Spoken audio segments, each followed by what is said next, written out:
While 2020 has been not so great of a year for the majority, that hasn't stopped the cryptocurrency industry from developing and continuing to establish its infrastructure and name in the world of finance and technology. As we near the end of the year and start anew, let's take a look at some of the major developments that have come into fruition this year and why I personally believe 2021 will be the greatest year for cryptocurrencies to date. Today's video is sponsored by Foundry DAO. We will discuss more on them later on in the video. It's no doubt that the price movement for the majority of cryptos have been extraordinary this year, with Bitcoin hitting a yearly low of nearly $4,600 on March 16th and currently remaining relatively stable at nearly $16,000. Cryptocurrencies have grown and matured greatly since previous highs in December of 2017. That being said, what really shows the true growth and potential of this space is the development and institutional adoption that took place throughout the 3 years since the previous highs, but more specifically this year.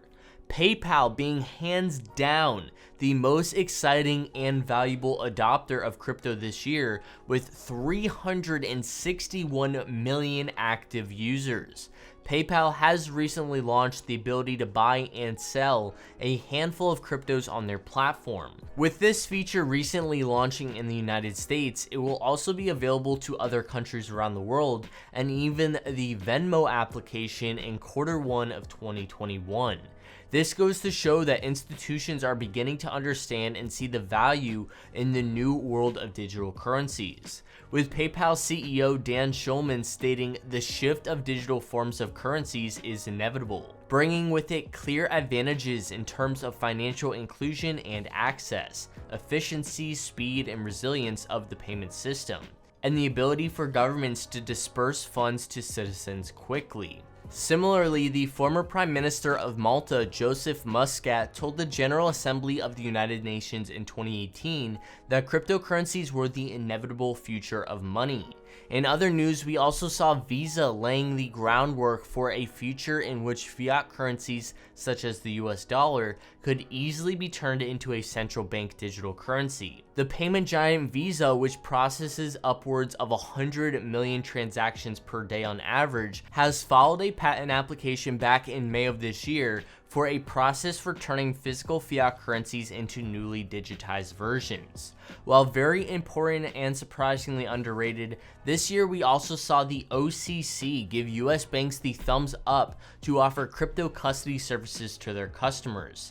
Institutional investors, banks, and even crypto industry leaders alike consider it to be one of the biggest regulatory milestones for the mainstream adoption of crypto assets in years.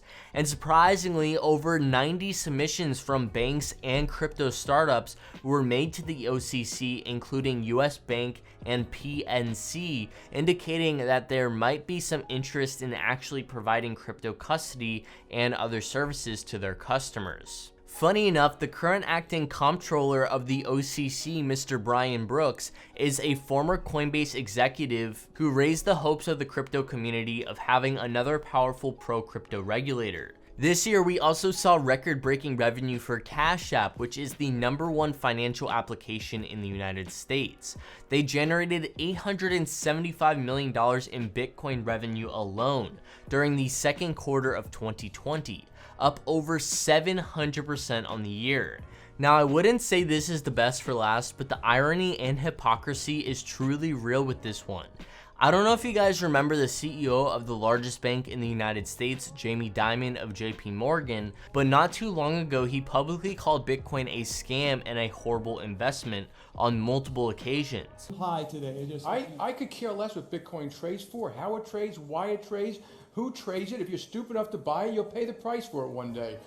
Well, fast forward to the second half of 2020, where JP Morgan plans to launch their very own JPM coin, utilizing the same technology that Bitcoin was built on, blockchain. Now, unfortunately, we can't discuss all major developments that have happened in 2020, or this video would end up being an hour long, but I hope this video gave you a good recap and gave you guys a clear understanding as to where the cryptocurrency industry and price movement is headed in 2021. Regardless of what FUD comes our way, just remember that investing in crypto is not a race to financial freedom, but it is truly a marathon. And if done responsibly, it'll absolutely change your life for the better. Now, if you guys haven't noticed, there weren't too many institutions on this list based outside of the United States. Now, that's not to say that crypto adoption isn't happening globally, but it's definitely happening in some places faster than others. But what if there was a way to build and profit from projects and ventures in the blockchain space specifically, but also projects that traditional institutions cannot pursue, and which of course increase financial freedom? That's where today's video sponsor Foundry comes into play. Foundry's mission is to build technology and tools that increase worldwide financial freedom, especially when those tools are difficult and risky for traditional institutions to build. Their current products include Smoke Signal, which is a bold step into a world without censorship. Pseudonymous users can post new messages or reply to others in subreddit-style topics. Each post is immediately published on the Ethereum blockchain and impossible to delete or censor. Secondly, there is Die Hard, which extends many of the promises of crypto itself. Anyone anywhere can buy and sell DAI for local cash in a peer-to-peer marketplace without KYC. Following Smoke Signal and Die Hard, Fry token holders will likely drive Foundry to build or invest in similar pursuits, such as profitable tools that increase economic freedom which cannot be shut down. The team is designing a liquid democracy system that allows Foundry to rely on Fry token holders for intelligent decision making, while also avoiding common pitfalls of the DAO governance system. One example of how Foundry DAO can be valuable to many and is currently in the works is in Zimbabwe, where the official currency of Zimbabwe is rapidly inflating. With 2 months on the ground research by the team, Foundry has released a blueprint for an economic jailbreak of Zimbabwe. It assumes a hostile state and does not rely on jurisdictional permissions. With both marketing leadership and funding of their Fry token, they may have on their hands a strikingly realistic plan to liberate the Zimbabwean citizenry of the systematic financial abuse.